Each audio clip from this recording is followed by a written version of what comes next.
Now, the 9 o'clock news with Martin Lewis. A revolution in broadcasting. Dozens of TV channels, hundreds of radio stations are on the way.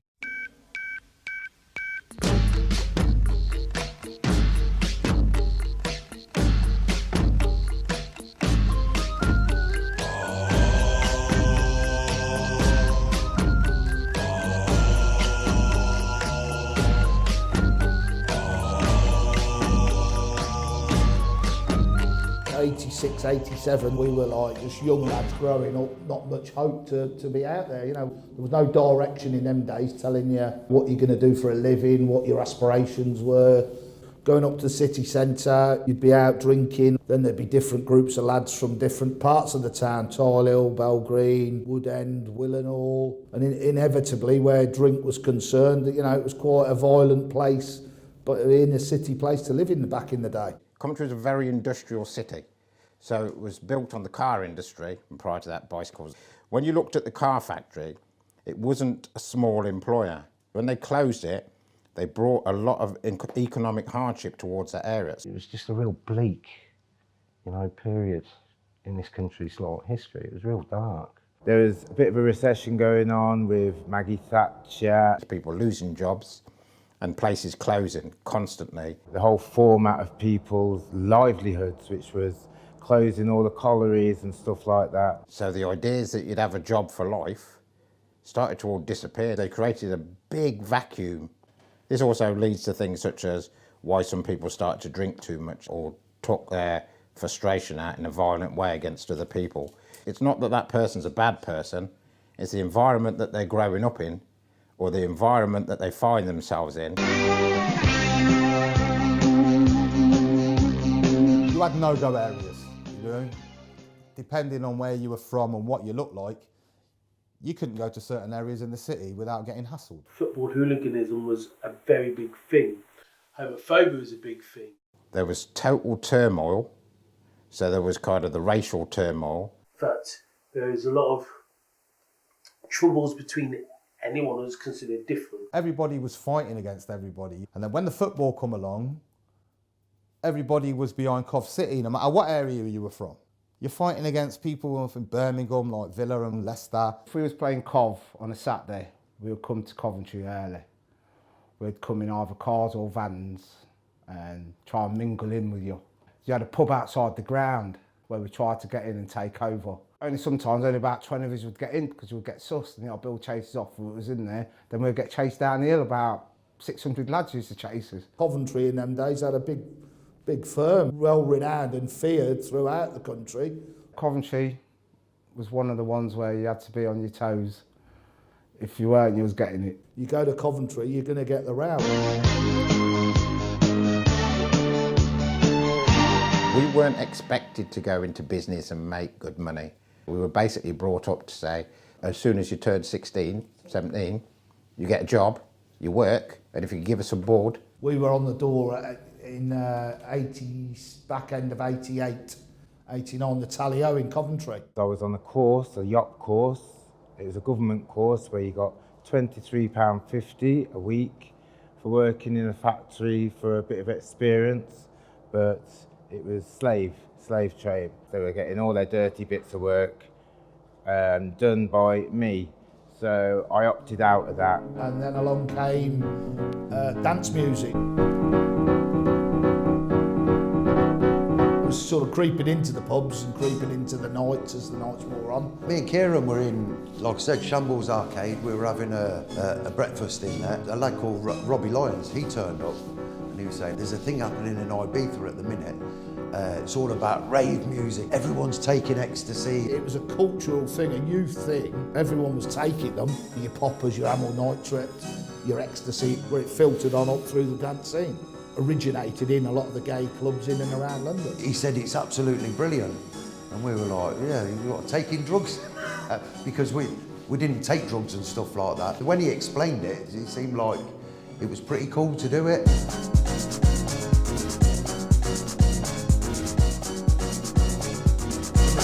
Sort of said, here, do you want half of one of these? You're going to try something, well, tried it, and boom, and just an explosion of ecstasy went off everywhere, you know. Then it was you know, over to the Reflections nightclub across from the Tally-Ho, and the music just gripped hold of you. Tuesday night, Wednesday night, Thursday night, just we couldn't get enough of it. Wherever there was a rave, word of mouth took you there, you know, carloads, you know, you're in convoys all firing off up and down the country. It was a dance music revolution where everybody sort of dropped their barriers and dropped the hardness. People that normally didn't like each other actually started to like each other. Enemies from before, it was like, you know what, mate, you're sound you are. I didn't mean to say what you about you, you know, I thought you were right wankers. Some of these lads that, you know, you'd look up before think, fucking hell, I wouldn't like to mess with him, were now giving you a hug. You were sort of getting on. And it brought people together, the music, and it was the ecstasy at the time, like the drugs and that, you know, which helped towards it. Everybody started getting on, and I'd look sometimes and think, oh my God, look at who Bam's talking to. You know, all the different areas, Canley, Balgreen, Binley, they all just became friends. It was mad, but it was brilliant to watch as well. There wasn't really anything to go to in Coventry where we could sample it ourselves. Then we put together this little party thing, and that was sort of the start of Amnesia House. That's what we called it, Amnesia. The reason why we called it Amnesia is because this lad that he'd just come back from Ibiza, and we says, well, where do they do it over there? Amnesia, the club in Spain, the legendary Amnesia. What we're going to call ours then? He goes, call yours Amnesia as well, because everyone will think it's come from Spain. And that's what we do. So we sort of stole their name, but we called it Amnesia House. We went to this Canal Road, spoke to the bloke. I think Kieran might have given him 100 quid. And they'd written these little flyers out, handwritten flyers out. We photocopied it, I think we'd done about 300 photocopies of this little piece of paper that we wrote out. My parents were publicans. There at the Red House, there was like a big rhythm and blues sort of night on a Sunday. So there was all like the sort of sound systems in there. We got some rastas from Hillfields that come and brought a sound system for us. You knew then where to go. All right, they set the raves up, they've got the dance, they've got the production, so away you went. And that kind of how it linked, sort of the cultural links with a lot of the guys who were, you know, the Caribbean sort of aspect from Coventry, like an egg that all come together. Before the shell was all cracked, when ecstasy come about and the dance music, it kind of welded everything together, so to speak. Yo, when this party started right. Yo, when this party started right. Come on. Memories of it was Bam coming home, and he'd got me a pair of dungarees, denim dungarees, and he's like, this is what you're wearing tonight. We went to Canal Road in Fosal. 200 people turned up for that, the first one. I can't even remember who the DJs were, because I was a bit, whoa, what's going on here? We ended up with Jeff Parris playing there and a couple of other DJs. Jeff was on the DJing and all that, and me, Jeff, I don't know, 5 of them. I'd just come out of prison, something I'm not proud of. I was in for football violence, you know. You know, it was, I got arrested for chinning basically an Aston Villa fan, sorry Villa. I actually had a grubby tash when I came out of prison, I looked a right twat. So anyway, I done the door and this acid paint. It was just rough and ready. That's what it was, just an auction, a car auction warehouse. Smiley faces everywhere, you know, because it was acid, man. Everyone dancing like, ooh, it was wicked like. Did you flash your lights? No, that. That was the start of Amnesia. That's when it began for us anyway, you know, like in Coventry. I was interviewed then afterwards by the police and they didn't intervene, to be fair. They said, look, there's no alcohol on sale, it's just dance music. We're having a get together, and they had like sort of some cameras and some tripods and some binoculars on a rooftop across from the venue. But they didn't sort of come, there was no trouble there. This is the latest sound. We just done that one event. That was the first like all-night event. And then Kieran says, why don't we do another one? And I was like, yeah, it'd be a good idea. There's a lot more people into it now. We went and seen this old barn, what was just derelict. Yeah, this is ideal. So we spoke to the man with the sound system again. We had Jeff with the decks and all that. We just, another little flyer. You could write one flyer out, you could print them 6 at a time, not one at a time. Cool. Cut them all down. We didn't sort of count the first one, Canal Road, as a rave. It was just a little get-together. But this one was like a proper party sort of thing. You know, we're getting a bit more organised here and that. The second one, the police were sort of all over the place. They were trying to stop this party. Can't believe they didn't go there and check this building for the second time to make sure we weren't doing it in there. People again walking up this drive, probably 2 miles long. And that's when the police helicopters turned up. And he'd have his lights down on the rave, and we didn't even know where the rave was. Oh God, the police, what's going on here? We thought it was some strategy, but they were actually guiding us to the rave. And everyone's going, hey, all clapping the police helicopter, and they're walking up to the venue. But the police just stayed, they must have stayed there for about half an hour with its light going. It weren't even on the venue, it was on the path, as if to say, come on, everyone get in there quick, sort of thing. The whole thing blew, the electrics blew. It was like, there was no music. We had an ice cream band in the barn. He turned the music on in the ice cream band, you know, the ice cream music. And they were all dancing to that while we were getting sorted out the sound system. It was, that was quite bizarre, that was, yeah, I remember that. The helicopters were out, the police were out, but they couldn't stop it. Everyone was there. They just could not believe that we were in this place to just dance. You know, I don't know what they thought we were getting up to. I'd love to know as it goes, but we were in there to take a pill and dance and forget our worries. That's all we wanted to do. We were in a little cocoon. We were just in our own little world. We didn't have, we just had Jeff and Dobbo and people like that. Coventry was on fire with illegal raves. They were doing them in parks, they were doing them in Brook. In a marquee, and like, the lads have to drag the sound system over the train tracks, over backyard and fucking through fences, and you know, in order to avoid the outbill and get it off. There was one at a warehouse in Tyler. It was called the Final Frontier. Don't forget, in them days, you didn't even have record bags, you just had record boxes, or you just had, you have milk crates. And my mum used to have a milk crate, and I actually nicked my mum's milk crate to put my tunes in to take up there. The actual sound at the party was good sound, but for some reason it kept on cutting out. And every time the sound come out, Mickey Finn's cousin would open the boot of his car and open the 4 doors and just blast the music. So it was mad. So like, you'd have all the music playing from the actual rave coming through the loudspeakers, it would cut out, and then everyone would start dancing when the doors and the boot of the car opened. You'd have music, then it'd be the car, you'd have music, then it was the car. It was in a river in the Neaton, but there was no water in it, so we were in the river and it rained. And I'm raving, doing a rave, with cold water running over my ankles, right, yeah? I got pneumonia that night. That's probably my first real sort of vivid memory of you know, things that were to come, and that, you know, how good things were. And everyone got together, I suppose you could say one nation, I suppose, all together. They were good times, they were really good times.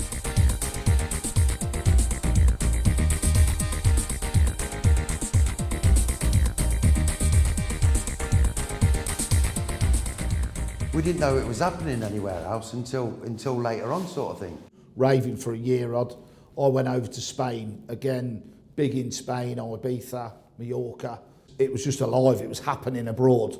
And then unfortunately for myself, we ended up having a residency with King Juan Carlos in the Centro Penitenciario in Mallorca. We stayed there, me and a friend of mine, for 18 and a half months. I think at this time, Neville might have got involved. Bam said, I'm going to do another party. Do you want to come in on it? So I did. And he says, I know someone that's got a big mansion. Well, he's my brother-in-law, Stuart Reid. He got the mansion through his friend. They've got quite a big amount of land with it. So he said, why don't we go over there and have a look, and we'll do one of these parties. Went to this house and I was like, fucking hell, Nev, I wouldn't mind burgling this, then mind doing a party here, do you know what I mean? A load of trees down one side, a fence at the other side, fence coming up, then this big gateway. And the man's saying, yeah, on the night, me and my wife will go away, you can use our house if you need to sort anything out or stuff like that. We were like, we're going to have a mansion for the night as well. We had a little debate about it, and we were like, how are we going to do it? So me and Lisa ended up hiring a lorry. I was banned from driving at the time. So now I had to hire a pickup in my name. I was like 19, something like that. And we had to build this big stage out of scaffold, and this van was literally tipped like that, going up the M69, wherever it was we were going. I don't even know where we were going. And the cab was literally like that, and I was petrified. And they were like, come on, you're all right, just get there, just get us there. And we got there, and the three of us built this stage and everything. Me and Neville were just chatting and looking and like thinking it's going to be wicked in here, isn't it, Jeff? And I'm like, yeah, Nev. And then he goes, did you see that? And I goes, what? See what? And he goes, in the bushes there. And there was police in the bushes with dogs spying at us. Someone had told them that the party's going on, but what they couldn't do anything about was the fact that it was private land and it was just a party and we had permission. And then that was the one where I had to go meet people at the Bantam. So I'm never at the house, and I had to go meet people at the Bantam and lead the convoy to the do. And that was a mad one because the police came. The police had blocked off one end of the road and to the other end of the road, and we thought that was it. There was no more people getting in, no one getting out, and they were going to stop this party. But people just kept coming and saying, no, the police are fine. The police are fine with it. They're not going to stop it or anything. They're just telling everyone that you need to be safe. There's no toilets there and stuff like this. It was more about people's safety and people's welfare that the police were more interested in. But as the night went on and more people got there, they opened the roads up and the police come down. They were standing at a gate watching everything, having a laugh with us and that. And everyone's like dancing all off their heads. The police go, look at the state of them. They're not hurting anybody. We say, no, well, that's what we're saying. They ain't hurting anybody. They might all be off their heads on whatever, but let them carry on with it. And the police says, well, we just seem to be doing something. We just seem to be, we're doing something. We are trying to stop it, sort of thing. Where in London, they were stopping it. They were stopping big parties in London.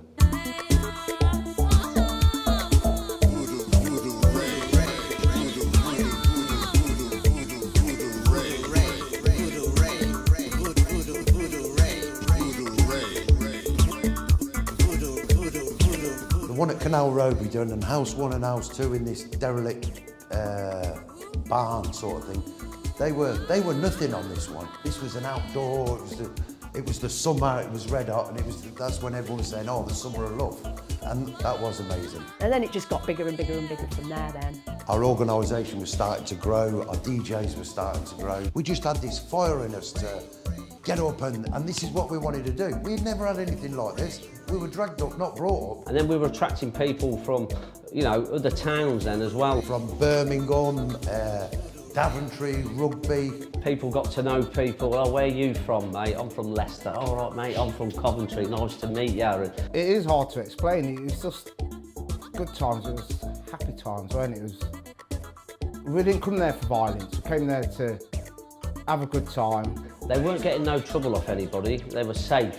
This is just something new, totally, to us. And the picture what the media was painting was nowhere near it. Nowhere near what they were painting. We were like, I don't know, devils and children of the night. Well, we was children of the night and we was devils, yeah, that's right. Have a dance, have a pill. It brought people together. And the fun was underground, not overground. The atmosphere, and it was a lot of love. People were taking this like it was a religion. That's how it was when raving started. We just knew it was travelling somewhere, it was going somewhere. Although we were still young kids, we didn't have a clue what we were doing.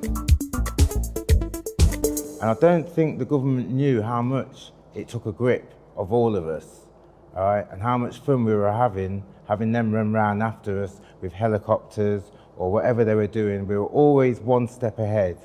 They had to go with it for a while until they conjured up some bloody new laws. From that time that we had a lot more trouble from the police. Obviously the police and the government didn't like these large gatherings, because it wasn't taxed. There was a lot more problems with the drugs, so that's what they were monitoring. The selling of them, and not the fact that there was music being played, it was the fact that there was that going on, and they knew that.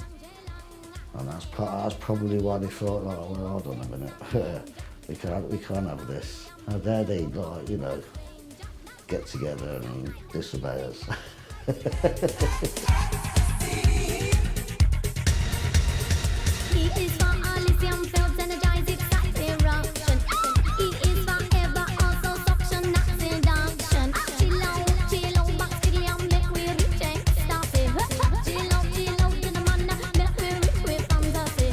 the old building, they instigate like the pay party unit,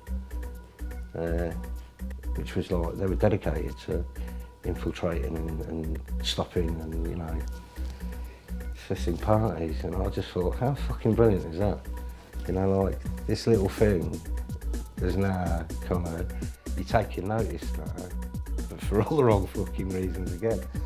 So a dedicated unit investigating kids having fun was just, I just thought that was so hilariously funny in view of what else was going on in the country. We found all these shops and there was flyers in all of them telling you Rain Dance is doing this, Energy's doing this, a place called Live the Dream in Manchester was doing it. All these flyers had a phone number on it and it was a 0898 number. So we decided to get these flyers done, acid party this, acid party that. Every time they showed something on the news, it was these big, massive marquee, like circus tents. We were like, we can do one of them. We ended up speaking to some tent hire people and said, like, we can't pay you now, but we will pay you on the night. And I was doing the security on the front gate with some of my friends like Pee Wee and Fatty Faulkner. You know, we had our mates doing the door with us, like, you know, because we're an ex-football firm, but now we're running the raves. When we got there, we were like, shit, look at the size of it. You would be able to see this from Coventry, and it was in Southall. And we thought, we are never, ever, we're not going to fill this. I was doing the security most of the night because I weren't letting no one in free. I weren't getting ripped off. Because we didn't have the money to fork out for these marquees. I don't even know if we paid him in the end, probably didn't. It was absolutely wicked. Jesus Christ, about 3,000 people turned up for this marquee. Big, massive, giant marquee, wasn't it? Yeah, yeah. Brought the convoys of cars in from Coventry and everywhere. They came in, parked up, and I remember it, the weather was torrential. The rain, the wind, the mud, it was on a slope, but no one cared. In the morning, I'll never forget it, the farmer's son turned up, yeah? So anyway, he's going like, you know, what's going on here? I said, oh, your old man says we can do a party on his land. He said, he never told me. I said, well, he kept it a secret. He didn't want nobody to know. And like, so anyway, this son, he wore it. Anyway, he's thinking, what? My old man never told me about this. So we done that. Anyway, we done the party again. The marquee got took down, sound system got took down, and we hadn't been rented the land at all. Like, we just took the piss again, like.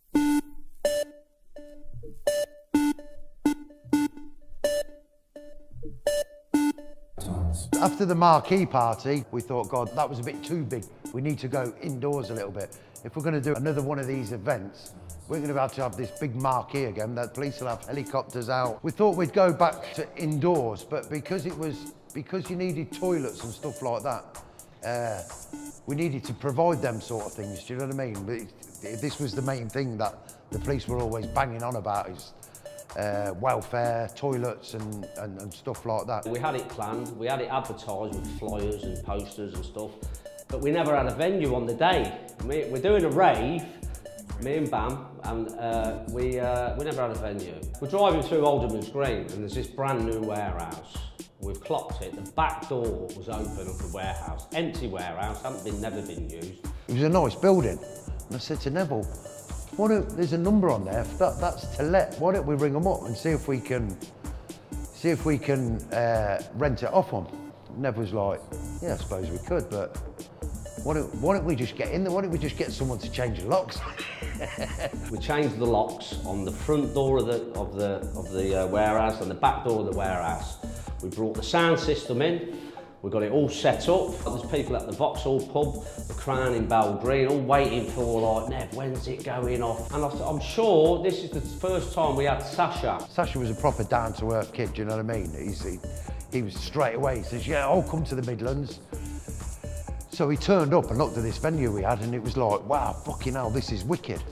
So we ended up getting him in there, and that was the first time he ever played for us. It was the first time we ever had someone from the north or the south of England playing for us, and it was like a massive thing. I think we had Dobbo, I think Man Paris was there. You know, he played for probably 2.5 hours, 3 hours, and just absolutely made this night. They got a drift of it, the police, and they did have a helicopter, and they had roadblocks up. Everyone had got in there. The cops were actually showing you where it was because, you know, we'd beat them again, like, you know, so they were going, yeah, just go down there, it's okay. And that is when Sasha played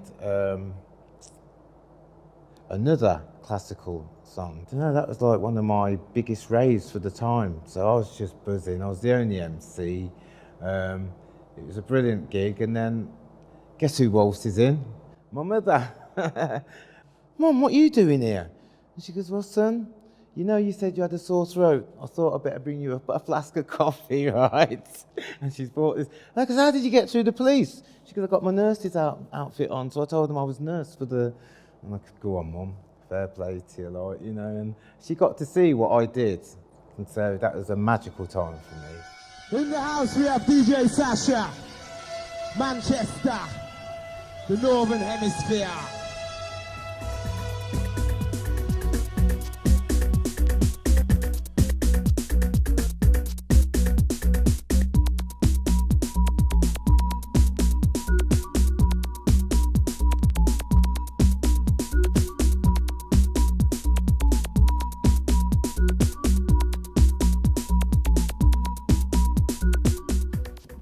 Understand why it was such a bad thing that, you know, there was hardly any trouble. And I mean, I get that there had to be some sort of policing over it. It was the police that wanted to stop everything. They were clamping down properly, and it was hard. It was hard for us to even think about doing them and how we were going to organise them, how we were going to keep everything quiet. I was scared. I was obviously scared for BAM because I didn't want him getting into trouble or anything like that, but BAM was always quite back. A lot of people didn't know that BAM was actually the founder of Amnesia House, to be honest, because he always kept himself back.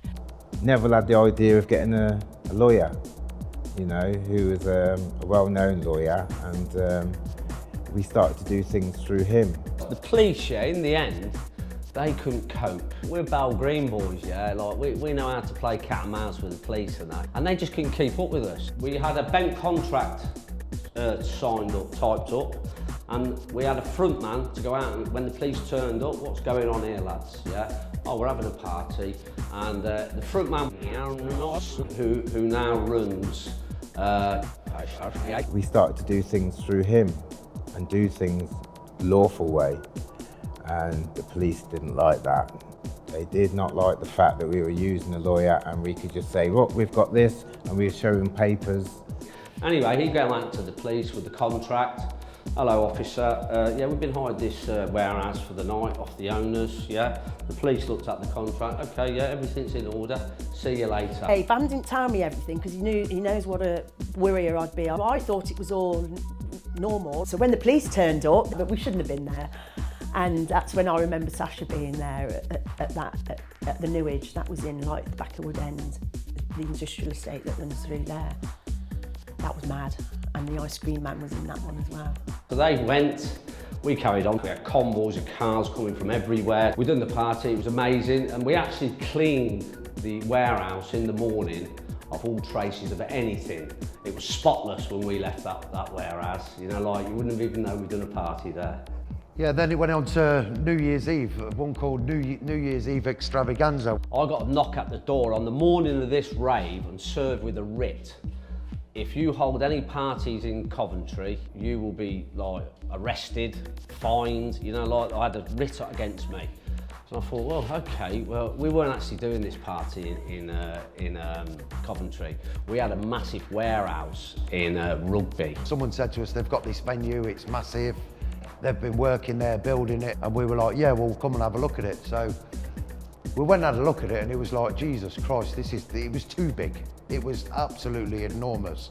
It's probably 5 times bigger than anything we'd ever done. We can't put a sound system in there, what we've been using, because it wouldn't have been any good. So we had to talk to our sound system people and get bigger lighting shows. We've been promoting this rave for quite a while, like, you know, a bit longer than before, you know, like, and people were coming from all over the country for this party. This was going to be big. This was going to be for 10,000 people, this was. They were coming. A lot of energy and effort went into that, but we managed to plan it properly. We managed to plan it. We had an Arctic lorry with speakers on the back, all the decks, generators on it. You know what? And the ITV actually promoted the event for us by saying, do not turn up to this party. This party will be stopped. Putting it on the TV, thinking, well, great advertisement for us, you know, like, you know, this is wicked. We had people coming from Coventry on back roads into rugby, coming up the motorway, coming from London. The motorways were just fully blocked. Everywhere was at a standstill, and they were all heading for this place. I knew I was being watched. So we had the sound system, which was Crusader Sound. They were black lads that had a sound system. They used to do it in hill fields and that. But the police were plotted on every exit out of Coventry.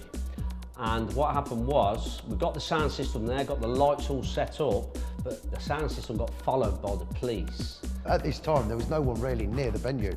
It was the 0898 number that was guiding people in. The music was going, but it wasn't loud, it was all low. The smoke machines were going, lasers were going. It was like, right, cracker, this is it, this is brilliant. This is another one we're going to pull off. The sound went on and the police just came from everywhere. Police vans just drove in there, started driving at people. People were just running out. Everyone managed to get outside. The police drove the vans back outside, put the shutters down on the venue, and then everything just erupted. I wasn't actually there when it got raided. I was on my way. Got the phone call, Nev, Avalanche, been raided. It all kicked off. There was violence with the police, cars. Scuffles with police, people throwing things. It was just uproar. That was the end of the New Year's Eve extravaganza. I got it on my pager, but they've stopped it. So we're all in this bunch, we're all waiting at the tally-o, all right? And I thought, right, it's not on, I'm going. I mean, I think we ended up going to a party in Stoke Aldermore where they knocked all the flats through. You know, like, you know, from one flat to another flat to another flat. So we ended up doing a party in the flats in Stoke Aldermore. We all ended up in town in Reflections. Everybody was split up. And they only followed me all the way home. All these ravers behind me, I couldn't believe it. Like, I'm like, yo, I don't know where the rave is, man. I've got all these people outside my house. There was 10,000 people coming to that party that night from all over the country.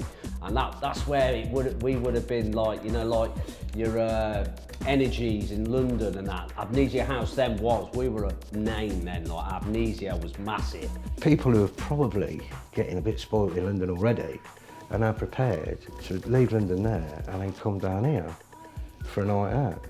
And again, that kind of said, there's something fucking here, you know, there's something going on here. I think the police had done their job. The police, they knew they'd done their job. If we'd have been able to do that one, there'd have been no stopping us sort of thing, do you know what I mean?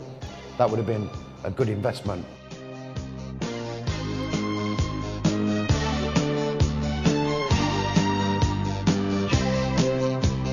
Getting hold of these 0898 numbers, we put one of them on our flyer, and then one day the phone rang, and it was the police. And he said his name and stuff like that. I'm from West Midlands Police. I'm part of the acid squad. Explained to us how he got the job, why he got the job. He wanted to speak to us. He said, look, I'm from Coventry myself. I'm the leading investigator over the whole of England to abandon these acid house rave scene. He said, you were the only people at the minute that we can't stop, and you're on my doorstep. I want to be able to come and meet you, talk to you, and give you an opportunity of being the first people to do all-night parties legal. And I was like, yeah, right, okay then, can we do this through a solicitor? Because we didn't want to just go and meet the police. We didn't know what we was up against, you know what I mean? At this time, my brother Mick come into it. See, prior to that, me and Mick, we went to Freedom's Party down in London. It was a huge fucking demonstration down in London. Thousands of like ravers, you know, just turned up en masse and descended on Downing Street. It was just the maddest day because it literally brought the centre of London to a standstill. And me and Mick went down, flying, not an event, a mailing list. We went down with like thousands of these prepaid, you know, double-sided cards. All you had to do was fill your name and address in and then stick it in the post. It was all prepaid. And on the back of that, Amnesia built you know, the mailing list. He sort of said to me, go on, you go meet the coppers. We don't want to meet them. He went and met the police. We got a solicitor involved, and the police were fine. They said, look, we're not interested in what you have done. We know what you've done. We've been chasing you all over the place. We need you to stop. He said again, it's all about people's welfare. Because it's unsafe, so there's going to be a fire, someone's going to get killed, stuff like that. So anyway, Mickey come to me and Bam and said, listen, I've been approached by the head of the Acid House unit. Like, they offered us the Sky Blue connection. Which is a sports centre. For the first legal rave in the UK. When the initial talk of like legality and the connection, I thought like bullshit, I think he's being set up here. I think Bill they must have realised that this is too big a deal. If we can't fucking beat them, at least let's work with them. They had to beat the police there and the fire people. And when the fire people come, they said, you can only have 500 people in here. And we were like, why? We've had more than that in a bigger rooms than this. And he says, no, it's not about that. He says, you've only got one fire exit there and one fire exit there. It's 250 people for that fire exit, 250 people for that one. So we were like, oh shit, this is no good then. And then the bloke says, why don't you pay to have another fire exit there, another fire exit there, another fire exit there, and another fire exit there? So they're really breeze block walls. That's all it was. It was just breeze block walls. So it was a case of cutting the breeze blocks out and putting a fire door there. But we couldn't pay him. We said, we ain't got the money to pay you. We still didn't have no money at this time, do you know what I mean? This was the first legal party in England for an all-night event off this copper that was from our own town, Coventry. And that was it. So from hate to love, one tablet, one warehouse, couple of speakers, few little flickery lights, and the E, and the MC and the DJ. Hey, what a jigsaw. So you got this scattered jigsaw, Coventry, and then with one E, like I said, one rave, put the jigsaw all back together. And we were one. Proud of what we'd made, on our own. And people were getting pride and getting, Cov's all right, man.